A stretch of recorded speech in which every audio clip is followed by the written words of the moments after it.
Getting the height of the table properly set is a bit tricky, but not impossible. We have the legs in the right position, but they're just not the right height. And so what we'll do is we will create a tape measure line using the tape measure tool. Create a tape measure line from the top of the table down 30 inches or 2'6". That's the height of typical standard tables. And then what we'll do is we're going to use the scale tool to stretch these legs out. So I will double click to get into the leg component. Click Control A on the keyboard, or just make a big window or a crossing to select the entire leg.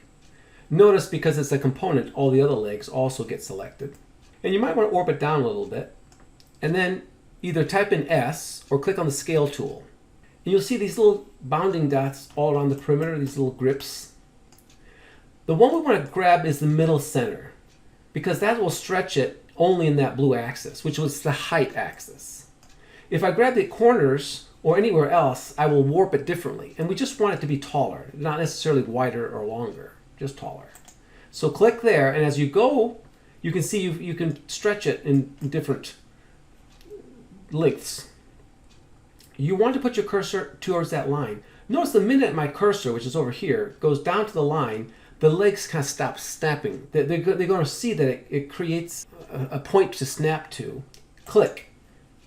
And now these table legs, along with the tabletop, should be 30 inches. Press Escape to get out of the command. Click away to get out of the component. Let's check this. Let's check and see if it's truly that size. So I will now use my dimension line. Then we'll click the bottom of the leg. Click. And then I'm going to click the top of the table. Click. And then I'm going to pull away. Now notice when I first pulled away, we kind of went at an angle. So yes, if it's an angle, it's going to be 2'6" and 3/16. But when I click in the red, for me, the way that my angle is, and click away, you'll see it is exactly 2'6". That's a good way of checking it.